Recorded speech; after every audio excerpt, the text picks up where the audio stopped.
Puji Tuhan, kekasih Tuhan, kita akan pagi hari ini.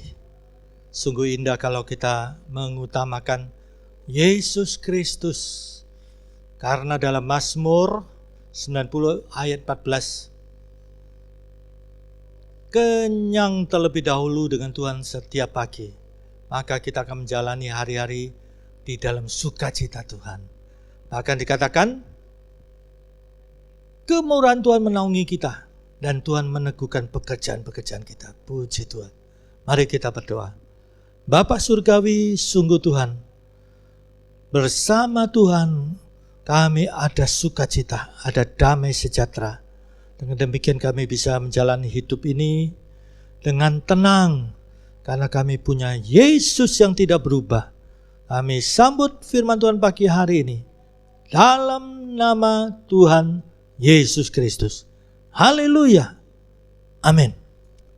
Kekasih Tuhan, satu kebenaran firman Tuhan yang sangat penting untuk kita masuk tahun 2021 ini, kita harus dipelengkapi. Kita lihat sekarang ini,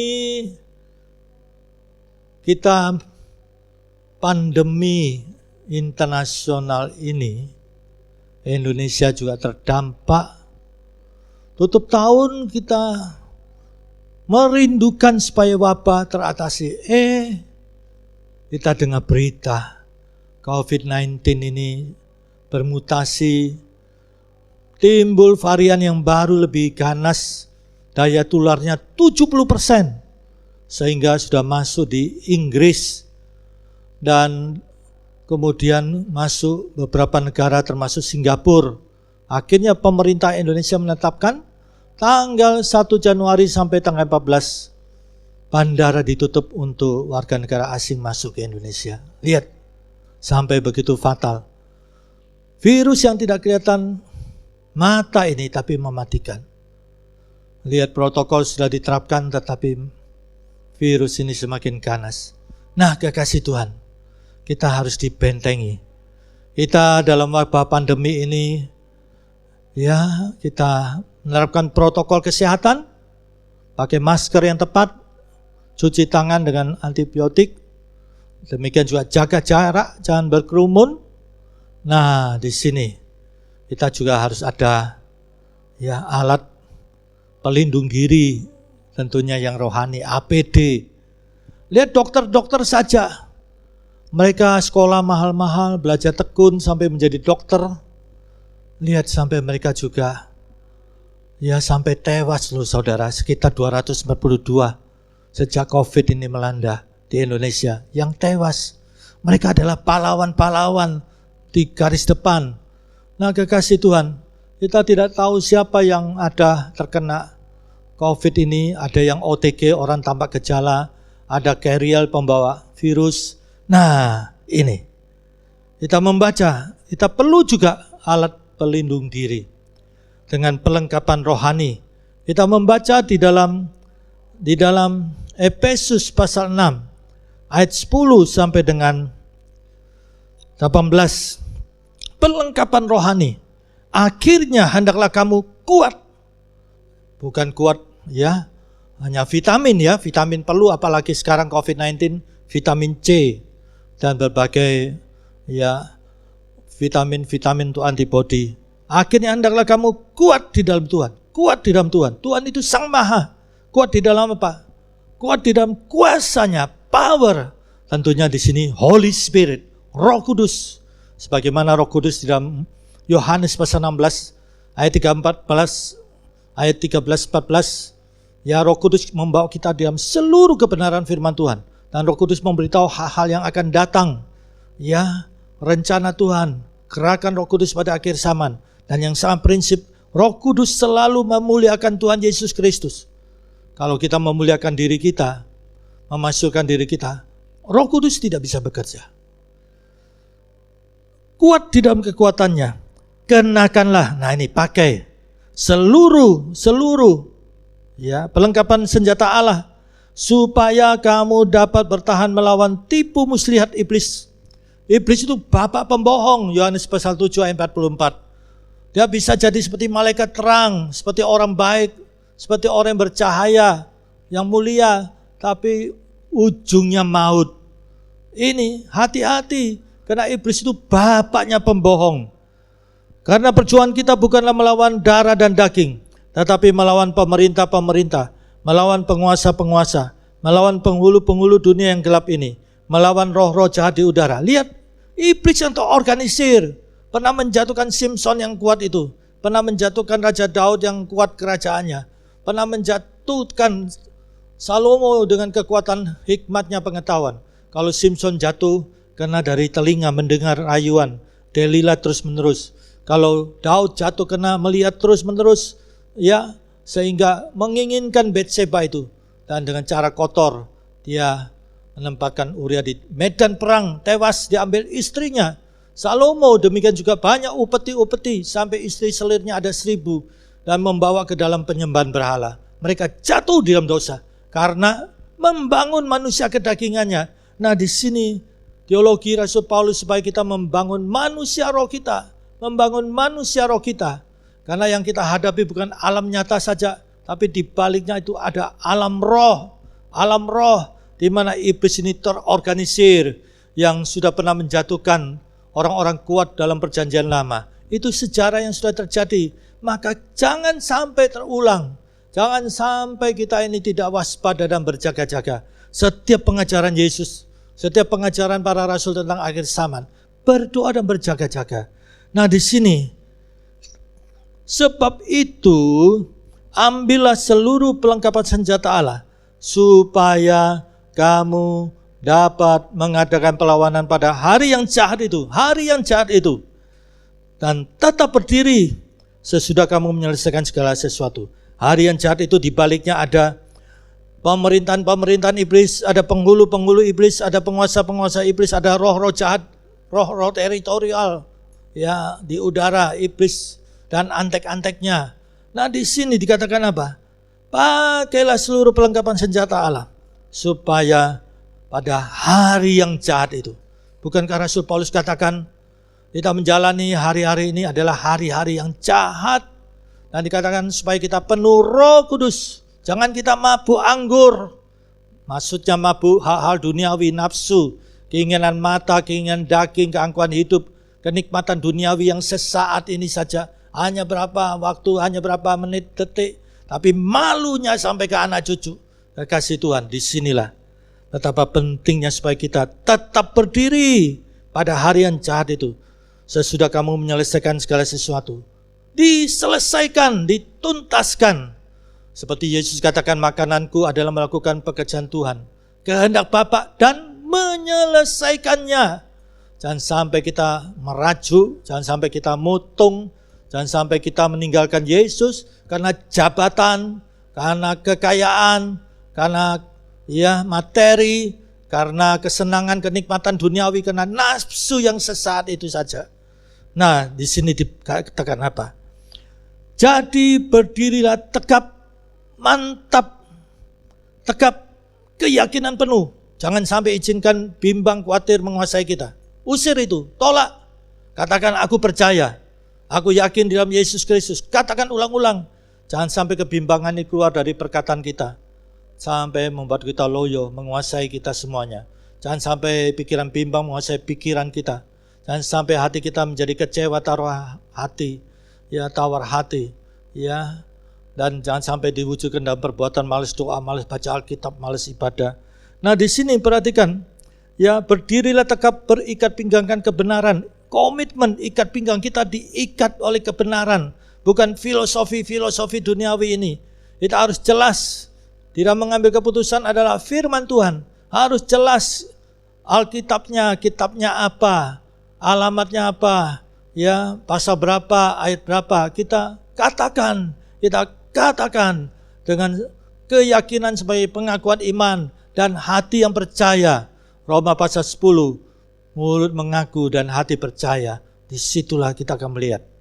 Mulut mengaku dengan memperkatakan firman, dan hati percaya bahwa Yesus sudah hidup bangkit. Dia sudah mengalahkan maut itu. Orang yang berharap kepada Tuhan tidak akan dikecewakan, tidak akan dipermalukan. Roma pasal 10. Kemudian dikatakan apa? Ya, berbaju sirahkan keadilan. Berbaju sirah itu berbicara tentang perjalanan hidup kita. Perjalanan hidup yang adil. Dalam bahasa Yunani adalah diakosone, yaitu kebenaran yang nyata dalam hidup sehari-hari, bukan slogan, bukan basa-basi. Tapi kebenaran itu mengejawanta dalam hidup sehari-hari. Ini orang yang lahir baru, hatinya itu memancar karena sudah lahir baru, maka pancarannya itu otomatis.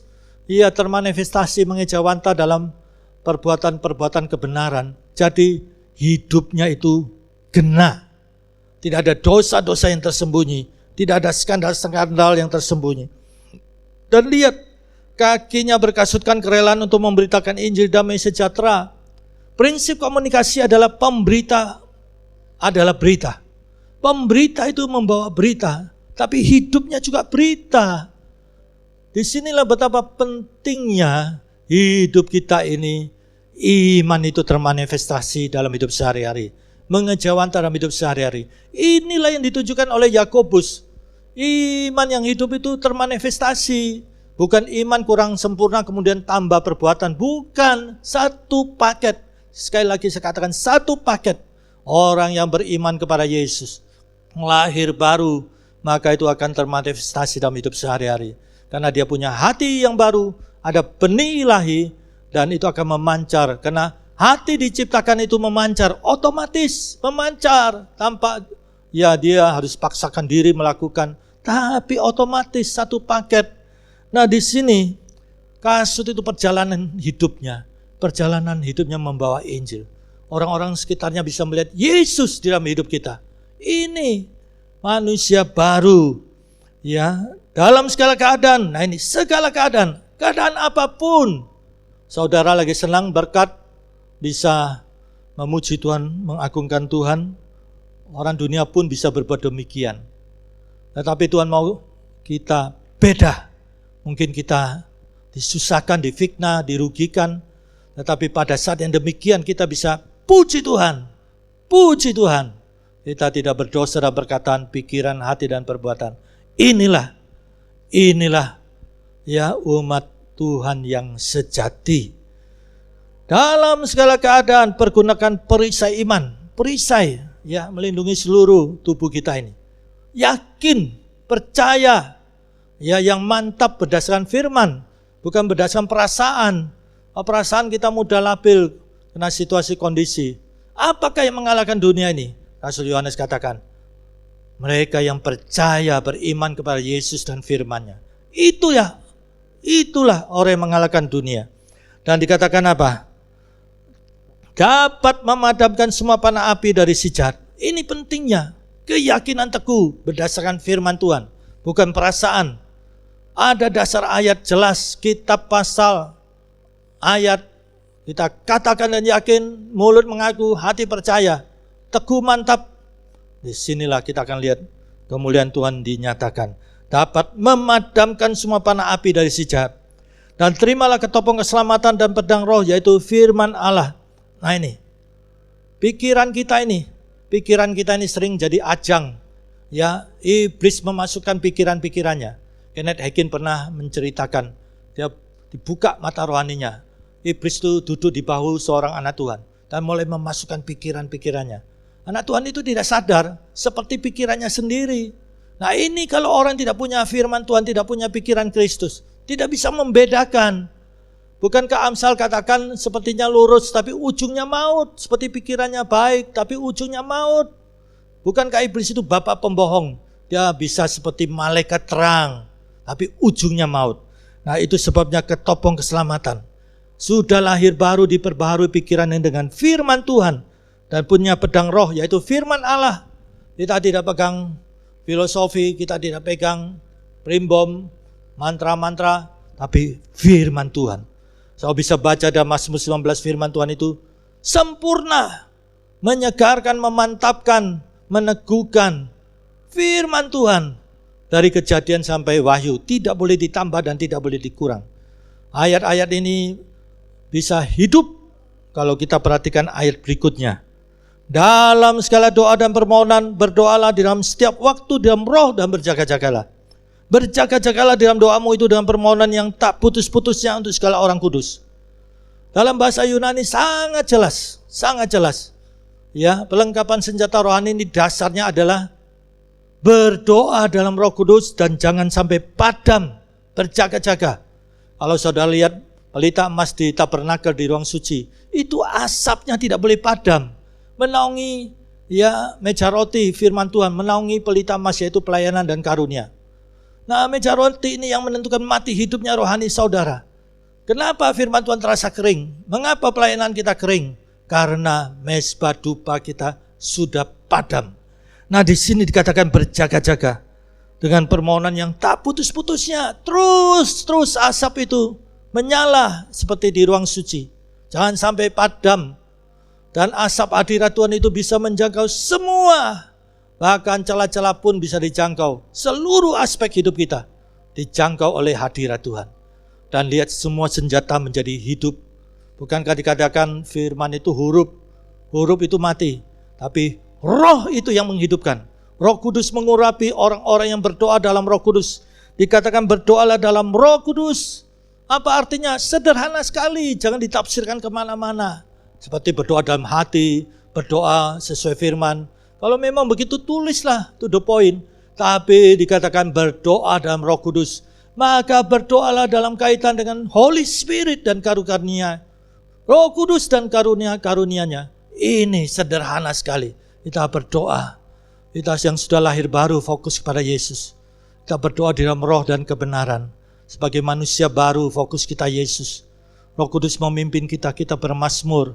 Dan kita membangun diri. 1 Korintus 14 ayat 1 sampai dengan 5. Tuhan katakan kejarlah kasih itu. Dan usahakan dirimu memperoleh karunia. Caranya bagaimana? Berdoalah dalam Roh Kudus. Dengan demikian membangun manusia roh kita ini. Itu ya dalam bahasa aslinya. Menunjukkan bangun rumah. Bata demi bata. Oikodomio. Sampai terbentuk sebuah rumah. Dengan kita membangun diri. Manusia roh kita. Teologi Rasul Paulus membangun manusia roh kita. Sehingga kita berapi-api. Dan alat perlengkapan senjata Allah. Alat pelindung diri ini yang rohani ini. Menjadi penuh power, penuh kuasa Allah. Sehingga iblis lari terbirit-birit. Puji Tuhan. Mari tahun 2021 ini kita memperlengkapi diri kita ini. Ya, alat pelindung diri. Perlengkapan senjata rohani. Dan menjadi hidup. Karena kita berdoa dalam Roh Kudus. Yesus berkata dalam Yohanes 14 ayat 16. Sampai Yesus begitu rupa minta kepada Bapa. Sampai minta loh. Apa yang diminta? Roh Kudus, Holy Spirit. Untuk diutus mendampingi kita. Sebagai apa? Sebagai penolong. Bukankah kita butuh penolong? Yesus Kristus mengutus. Ya, dengan permintaan kepada Bapa. Supaya Roh Kudus diutus mendampingi kita. Dan lihat, apa sementara? Tidak selama-lamanya. Dan Roh Kudus itu sesuai Yohanes 16 ayat 13-14. Memimpin kita di dalam seluruh kebenaran firman Tuhan. Tidak boleh ditambah, tidak boleh dikurang. Dan memberitahu hal-hal yang akan datang. Ya, rencana Tuhan masa depan. Gerakan Roh Kudus pada akhir zaman. Dan Roh Kudus sangat prinsip. Memasyurkan Tuhan Yesus Kristus. Ini penting. Kalau seorang hanya memuliakan dirinya. Pasti Roh Kudus tidak akan memimpin hidupnya. Puji Tuhan. Mari kita berdoa. Haleluya. Setiap pendengar mana rema ini Tuhan. Sebagai hamba Tuhan kami mohonkan berkat. Dalam nama Tuhan Yesus Kristus. Yang saat ini sedang ada kesusahan. Sedang dalam keraguan. Sedang dalam galau. Demikian ada yang sedang bingung dengan pekerjaannya, usahanya. Bahkan mungkin sedang sakit. Kami sebagai hamba Tuhan dengan sepenuh hati, sepenuh jiwa berdoa. Dalam nama Tuhan Yesus Kristus. Dalam nama Tuhan Yesus Kristus. Dalam nama Tuhan Yesus kami yakin Tuhan menjamah setiap pribadi. Tangan Tuhan yang berlubang di kayu salib menjamah setiap pribadi. Puji Tuhan, puji Tuhan. Kami yakin Tuhan sudah menjamah bangsa dan negara kami Indonesia. Kami cinta tanah air Tuhan. Bangsa dan negara kami yang sedang dilanda pandemi ini. Tuhan, belas kasihan Tuhan nyatakan. Tuhan yang berdaulat. Kami memohon sebagai hamba Tuhan. Mari Tuhan supaya wabah ini teratasi. vaksin-vaksin yang telah ada bisa tepat guna. Indonesia diberkati Tuhan. NKRI tetap terjaga. Indonesia, Tuhan tolong. Terima kasih Tuhan.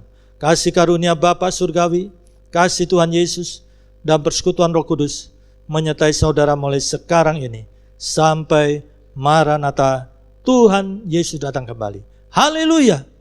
Amin. Puji Tuhan, Tuhan berkati.